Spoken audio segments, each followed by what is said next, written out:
നമുക്ക് ആ വിഷയം കൊടുക്കാം. പ്രവീണിന്റെ ഒരു ബുദ്ധിമുട്ട് നമുക്ക് മനസ്സിലാവും. ഇതാണ് ദൃശ്യങ്ങൾ. പ്രിയപ്പെട്ട MP ഷാഫി പറമ്പിൽ നിങ്ങളോട് സംസാരിക്കും. പ്രിയപ്പെട്ടവരെ, ഞാൻ പ്രസംഗിക്കുന്നില്ല. ഒറ്റ വാചകം പ്രതിപക്ഷ നേതാവിനോട് പറയുന്നു. 100-ൽ കൂടുതൽ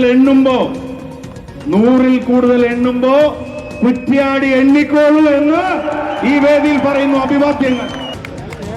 നമുക്ക് ഈ വിഷുവിന്റെ ആദ്യ ഭാഗം മുതൽ ഇവിടെ മുതൽ കാണാം. ജാഥ ക്യാപ്റ്റൻ പ്രിയപ്പെട്ട VD സതീശൻ നിങ്ങളോട് സംസാരിക്കുന്നതിന് വേണ്ടി അദ്ദേഹത്തെ സവിനയം ക്ഷണിക്കുന്നു.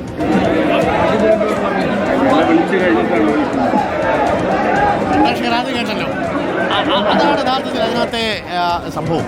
അതായത് വിളിച്ചു കഴിഞ്ഞിട്ടാണോ വിളിക്കുന്നത് എന്ന് ഷാഫി പറമ്പിൽ പറയുന്നത് ഒരിക്കൽ കൂടി നമുക്ക് കേൾക്കാം. അതാണിപ്പോൾ പ്രവീണിന്റെ ശരിക്കും ഇതല്ല പ്രസംഗിക്കുന്നതിന് മുൻപ്, ഇത് പ്രസംഗത്തിന് ശേഷം ഷാഫി പറമ്പിലെ സംസാരിക്കാൻ വിളിക്കാൻ വരുന്ന സമയത്ത് പ്രമോദ് കക്കട്ടിൽ തടയുകയാണ് ഷാഫി പറമ്പിലെ ബാക്കിയുള്ളവർ. അത് ഇനി വിളിക്കേണ്ട എന്ന് പറയുകയാണ്. അതൊരു സൗഹൃദമായിട്ട് കരുതാൻ മതി. പക്ഷേ പ്രിയപ്പെട്ടവരെ, ഞാൻ പ്രസംഗിക്കുന്നില്ല. ഒറ്റ വാചകം പ്രതിപക്ഷ നേതാവിനോട് പറയുന്നു. 100-ൽ കൂടുതൽ എണ്ണുമ്പോ കുറ്റ്യാടി എണ്ണിക്കോളൂ എന്ന് ഈ വേദിയിൽ പറയുന്നു. അഭിവാദ്യങ്ങൾ. ഒരിക്കൽ കൂടി നമുക്ക് ആ ദൃശ്യം ഈ ഭാഗം കേട്ടോളൂ. ഷാഫി പറയുന്നത് ശ്രദ്ധിച്ചാൽ കേൾക്കാം. ജാഥ ക്യാപ്റ്റൻ പ്രിയപ്പെട്ട VD സതീശൻ നിങ്ങളോട് സംസാരിക്കുന്നതിന് വേണ്ടി അദ്ദേഹത്തെ സവിനയം ക്ഷണിക്കുന്നു.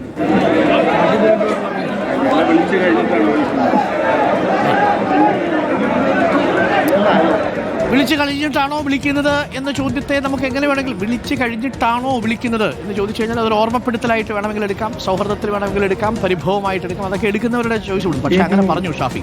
അപ്പോൾ അങ്ങനെ പറഞ്ഞപ്പോഴാണ് പ്രമോദ് കക്കട്ടിൽ അബദ്ധം മനസ്സിലായത്. കാര്യം ജാഥ ക്യാപ്റ്റൻ എത്തിക്കഴിഞ്ഞാൽ പിന്നീട് ജാഥ ക്യാപ്റ്റനാണ് സംസാരിക്കുക. അതാണ് ഒരു രീതി. നമ്മളതും പറഞ്ഞു പോകണമല്ലോ. നമ്മൾ ഇങ്ങനെ കുറ്റപ്പെടുത്തി എല്ലാം കുറ്റം മാത്രം കാണരുതെന്ന് പ്രവീൺ പറഞ്ഞതിൻ്റെ അടിസ്ഥാനത്തിൽ അതും കൂടി പറയാം. കാര്യം അങ്ങനെയാണ് കോൺഗ്രസിലെ രീതി, അങ്ങനെ തന്നെയാണ്. അതിന് മുമ്പ് പൈലറ്റ് പ്രസംഗങ്ങളുണ്ടാവും. ജാഥ ക്യാപ്റ്റൻ എത്തിക്കഴിഞ്ഞാൽ പിന്നെ ജാഥ ക്യാപ്റ്റൻ അധികം ബുദ്ധിമുട്ടിയിരുന്നു. ജാഥ ക്യാപ്റ്റൻ പ്രസംഗിക്കുക, അടുത്ത സ്ഥലത്തേക്ക് പോവുക, മാലയിടുന്നു, ഹാരാർപ്പണം. അത് രീതി ഇങ്ങനെയാണ്. ആദ്യം ഹാരാർപ്പണത്തിന് മുൻപ് പൈലറ്റ് പ്രസംഗം. ജാഥ ക്യാപ്റ്റൻ എത്തിയാൽ ഹാരാർപ്പണം കഴിഞ്ഞാൽ പിന്നെ നേരെ പോയി പ്രസംഗിക്കുക. ബാക്കി എല്ലാവരും 1-2 വാചകത്തിൽ അവസാനിപ്പിച്ച് തീർക്കും. കാര്യം മണിക്കൂറുകൾ കാത്തിരിക്കുന്ന പരിപാടിയല്ലേ. പക്ഷേ ഇവിടെ ആ ഹാരാർപ്പണം നടത്തിയതിനു ശേഷം ഷാഫി പറമ്പിൽ സംസാരിക്കുമെന്ന് ഷാഫി പറമ്പിലും പ്രവീണും ഒക്കെ വിചാരിച്ചു. പക്ഷേ പ്രമോദ് കക്കട്ടിൽ വന്ന് VD സതീശനെ വിളിച്ചു. അപ്പോൾ പെട്ടെന്ന് പ്രവീൺ പറഞ്ഞു ഷാഫി വിളിക്കൂ എന്ന് പറഞ്ഞു. അപ്പോൾ ആ പ്രമോദ് കക്കട്ടിൽ വിളിക്കാൻ പോയപ്പോൾ പറഞ്ഞു വിളിച്ചു കഴിഞ്ഞിട്ടാണോ വിളിക്കുന്നത് എന്ന് ചോദിച്ച് തള്ളി മാറ്റി, അത്രയേ ഉള്ളൂ. പക്ഷേ അതിൻ്റെ ഇടയ്ക്ക് പാവം നമ്മുടെ മുല്ലപ്പള്ളി രാമേന്ദ്രൻ ഇതെന്താ സംഭവം എന്ന് എഴുതിയിട്ട് നോക്കി ഒന്ന് ഇരുന്നു പോയ ദൃശ്യങ്ങളും പ്രേക്ഷകർ കണ്ടു. വീണില്ല, കസേരയിലേക്ക് തന്നെ ഇരിക്കുന്ന കാഴ്ചയാണ് കണ്ടത്. ഇതിൻ്റെ പ്രശ്നം എന്ന് വെച്ചാൽ ഇത് ആദ്യത്തെ കാഴ്ചയൊന്നുമല്ല.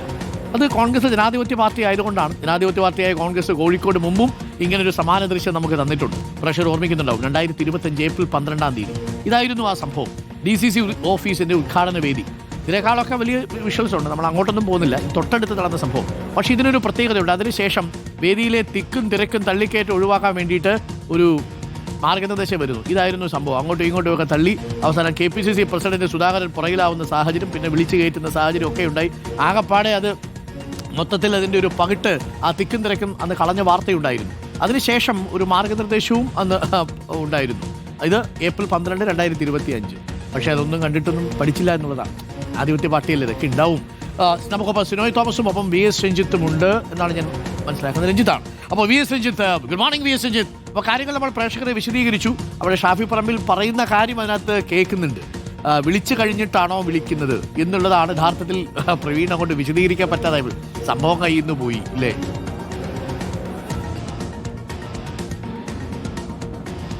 ഡോക്ടർ അരുൺ, സ്വാഭാവികമായിട്ടും DCC പ്രസിഡന്റ് പറഞ്ഞത് അതൊരു സ്നേഹത്തള്ളായിരുന്നല്ലോ. ഇപ്പോൾ നമ്മുടെ മുൻ KC ആബു വരുന്നുണ്ട്. എന്താ ഇന്നലെ ഉണ്ടായത്? ശരിക്കും ഒരു സ്നേഹത്തള്ളായിരുന്നു കുറ്റ്യാടിയിൽ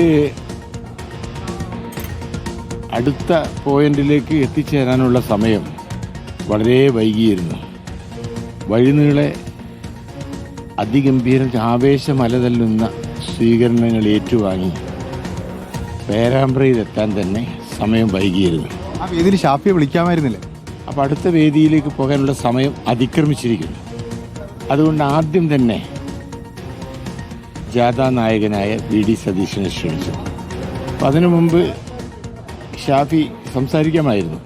പക്ഷെ സമയം വൈകിയതുകൊണ്ടാണ് അങ്ങനെ സംഭവിച്ചത്. പക്ഷേ VD സതീശൻ സംസാരിച്ചതിന് ശേഷം ഷാഫിയെ വിളിച്ചു. എന്തും തള്ളും ഒക്കെ ദൃശ്യങ്ങളിൽ എന്നെ വിളിക്കേണ്ട, ഇനി എത്രയും പെട്ടെന്ന് അടുത്ത പോയിന്റിൽ എത്തണം എന്നാണ് ഷാഫി പറഞ്ഞത്. പക്ഷെ അത് എല്ലാ ദൃശ്യങ്ങളിൽ ഒന്നും തള്ളും ഒക്കെ ഒന്ന് ഒഴിവാക്കായിരുന്നു. അല്ല, എന്നെ വിളിക്കരുതെന്ന് പറയുന്നുണ്ടല്ലോ. ഞാൻ അടുത്ത സംസാരിച്ചോളാം, എന്നെ വിളിക്കേണ്ട എന്ന് പറഞ്ഞതാണ്. കാരണം സമയം വൈകിയതാണ്, ആയിരങ്ങൾ കാത്തിരിക്കുകയാണ്. അപ്പോൾ അതൊരു സ്നേഹത്തള്ളാണ് എന്ന് DCC പ്രസിഡന്റും പറഞ്ഞു കഴിഞ്ഞു. കാരണം അവിടെ സംസാരിക്കാൻ വിളിച്ചപ്പോൾ എന്നെ വിളിക്കേണ്ട എന്ന് പറഞ്ഞ് പ്രമോദ് കൽക്കട്ടിലിനെ മാറ്റി നിർത്തുന്നതും അപ്പോൾ ഉണ്ടായിട്ടൊരു ബഹളത്തിനിടയിൽ മുല്ലപ്പള്ളി രാമചന്ദ്രൻ വീഴുന്നതുമാണെന്നാണ് പറയുന്നത്. ഏതായാലും ആ വേദിയിൽ അതിനു മുൻപ് പാറക്കൽ അബ്ദുള്ള അവിടുത്തെ സ്ഥാനാർത്ഥിയാവാനൊക്കെ പോകുന്ന ലീഗിൻ്റെ നേതാവ് മുൻ MLA സംസാരിച്ചു. അതിന് തൊട്ടു മുമ്പ് MK രാഘവൻ സംസാരിച്ചു. അദ്ദേഹം കോഴിക്കോടിൻ്റെ MP ആണ്. വടകരയുടെ MP എന്ന രീതിയിലും വടകരക്കാർക്ക് ഏറ്റവും പ്രിയപ്പെട്ട ആളെന്ന രീതിയിലും ഷാഫി പറമ്പിലിന് സംസാരിക്കാമായിരുന്നു എന്നുള്ളതാണ് അവിടുത്തെ ഒരു ചർച്ചയായത്. ഏതായാലും അതൊക്കെ ഒരു ക്രമീകരണത്തിന്റെ ഭാഗമായി 1.5 മണിക്കൂർ ജാഥ വൈകി. അപ്പോൾ വൈകിയ ജാഥയിൽ സ്വാഭാവികമായിട്ടും ചില ആളുകളുടെ പ്രസംഗം വെട്ടിച്ചുരുക്കേണ്ടി വരും. അങ്ങനെ ചുരുക്കിയപ്പോൾ സ്ഥലം MP-യുടെയും ജനപ്രിയനായ നേതാവിൻ്റെയും പ്രസംഗം വെട്ടിച്ചുരുക്കി. അണികൾക്കിടയിൽ നിന്ന് ഷാഫി വേണമെന്നൊരാവശ്യമുണ്ടായി. അങ്ങനെ ആ ഷാഫി വീണ്ടും സംസാരിച്ചു എന്നുള്ളതാണ് DCC ഇപ്പോൾ നൽകുന്ന വിശദീകരണം. ഏതായാലും അത് കോഴിക്കോട്ടെ പാർട്ടിയിലെ ഗ്രൂപ്പ് പോരുമായും നേതൃത്വം തമ്മിലുള്ള ഇടപെടലുമായി ബന്ധപ്പെട്ടൊക്കെയാണ് എന്നുള്ളതാണ് ഇന്നലെ ദൃശ്യങ്ങൾ പുറത്തു വന്നപ്പോൾ ഉണ്ടായിട്ടുള്ള വ്യാഖ്യാനങ്ങൾ. ഓക്കെ, ആ ദൃശ്യം ഒരിക്കൽ കൂടി കാണിച്ചാൽ ഒരു കാര്യം കൂടി അതിനകത്ത് നിങ്ങൾ പ്രതിപക്ഷ നേതാവിന്റെ മുഖം ശ്രദ്ധിച്ചായിരുന്നു. സംഭവം വേദിയിൽ ഈ പറയുന്ന തിക്കും തിരക്കും ഒക്കെ ഉണ്ടാകുന്ന സമയത്ത് പ്രതിപക്ഷ നേതാവ് എന്താ ചെയ്തത് നോക്കിയേ. ഈ ഹാരാർപ്പണം കഴിഞ്ഞതിന് ശേഷം പ്രതിപക്ഷ നേതാവ് ഒരുപാട് സ്ഥലങ്ങളിൽ സ്വീകരണമൊക്കെ ഏറ്റുവാങ്ങി വരികയല്ലേ. തലയിലൊക്കെ തടവി പ്രതിപക്ഷ നേതാവ് ബൈക്കിനടുത്തേക്ക് വരുന്നുണ്ട്. അവിടെ നടക്കുന്ന കാര്യങ്ങളെക്കുറിച്ചൊന്നും പ്രതിപക്ഷ നേതാവ് നോക്കുന്നില്ല. അവിടെയുള്ളതിൽ എന്തോന്ന് ഒന്നും മൈൻഡ് ചെയ്യുന്നില്ല. നോക്കി, പ്രതിപക്ഷ നേതാവ് അവിടെ നടക്കുന്ന സംഭവത്തെക്കുറിച്ച് ആകെയുള്ളത് അവിടെ വെച്ചേക്കുന്ന അതിഥികളുടെയും പ്രസംഗിക്കുന്നവരുടെയും ഒക്കെ പേരുകളാണ് ഉള്ളത്. ഒരു അഭിപ്രായ പ്രകടനവും നടത്തിയില്ല. നേരെ മൈക്ക് പിടിച്ചു, പ്രസംഗം തുടങ്ങി. അതിനുശേഷം പ്രസംഗം അവസാനിപ്പിച്ച് പോവുകയും ചെയ്തു. നന്ദി പറയാൻ പോലും എനിക്ക് കഴിയുന്നില്ല. വളരെ വൈകാരികമായിട്ടാണ് പ്രസംഗിച്ചു പോയത്. ഞാൻ ഇതേപോലൊരു കാഴ്ച കണ്ടത് നമ്മുടെ അമ്മയുടെ ഓഫീസിൻ്റെ സമയത്ത്, ഈ പത്രസമ്മേളനം നടക്കുന്ന സമയത്ത് മോഹൻലാൽ ഇവിടെ പത്രക്കാരുമായിട്ട് ഏറ്റുമുട്ടുകയാണ്. മറ്റ് 2 താരങ്ങൾ, മുകേഷും ഒക്കെയാണെന്ന് തോന്നുന്നു, ജഗദീഷും ഒക്കെ ഉണ്ടെന്ന്. ആ സമയത്ത് മോഹൻലാൽ ഇങ്ങനെ ഇതൊന്നും ശ്രദ്ധിക്കാതിരുന്ന് എഴുതുന്ന ഒരു ചിത്രം ഭയങ്കര വൈറലായിരുന്നു. അതുപോലെയാണ് നമുക്ക് പ്രതിപക്ഷ നേതാവിനെ തോന്നിയത്. എന്തൊക്കെയോ അവിടെ നടക്കുന്നു. ഞാൻ പ്രസംഗിക്കാൻ വന്നു, പ്രസംഗിച്ചു, അതിനുശേഷം അടുത്ത പോയിന്റിലേക്ക് പോകും. എന്തോ അവിടെ നടന്നോട്ടെ, പുള്ളി അതൊന്നും ബാധിച്ചിട്ടില്ല എന്നുള്ളത് ആ ദൃശ്യങ്ങളിൽ വ്യക്തമാണ്. അതങ്ങനെ പോയി. പിന്നെ അടുത്ത സ്വീകരണമൊക്കെ കിട്ടി. നല്ല ആൾക്കൂട്ടം ഉണ്ടായിരുന്നു. ഓരോ സ്ഥലങ്ങളിലും നല്ല ആൾക്കൂട്ടം ഉണ്ടായിരുന്നു. സംഭവിച്ചത് എന്താണ് എന്നുള്ളത് വസ്തുതാപരമായി പറയണമെന്നുള്ളൂ. നമ്മളതിനെ ആക്ഷേപിക്കാൻ പറഞ്ഞില്ല. ഒരു ആൾക്കൂട്ടവും പാർട്ടി ഉണ്ടാവുമ്പോൾ ജനാധിപത്യവും ആൾക്കൂട്ടവും തമ്മിൽ വ്യത്യാസമുണ്ട്. പക്ഷേ ഒരു ആൾക്കൂട്ടം എപ്പോഴും നേതാക്കളുടെ ഒപ്പം ഉണ്ടാവും. സദസ്സിലിരിക്കുന്നവരെക്കാൾ കൂടുതൽ വേദിയിൽ ഉണ്ടാവുന്നത് ഒരു രീതിയാണ്. പക്ഷേ ഇവിടെ അങ്ങനെയല്ല. സദസ്സിലൊക്കെ നല്ല ആളുണ്ടായിരുന്നു. അതിനകത്തൊന്നും യാതൊരു സംശയവുമില്ല. ഓരോ സ്ഥലങ്ങളിൽ നിന്നും സ്വീകരണമൊക്കെ ഏറ്റുവാങ്ങേണ്ട യാത്ര പോകുന്നു. പക്ഷേ ഒഴിവാക്കാമായിരുന്നു. കുറച്ചുകൂടി ഒരു പ്ലാനിംഗ് ഉണ്ടെങ്കിൽ എന്നുള്ളതാണ് നമുക്ക് പറയാൻ കഴിയുന്നത്. പക്ഷേ കേഡർ പാർട്ടി അല്ലാത്തതിൻ്റെ പ്രത്യേകതയാണ്. അങ്ങനെ കൂട്ടിയാൽ മതി.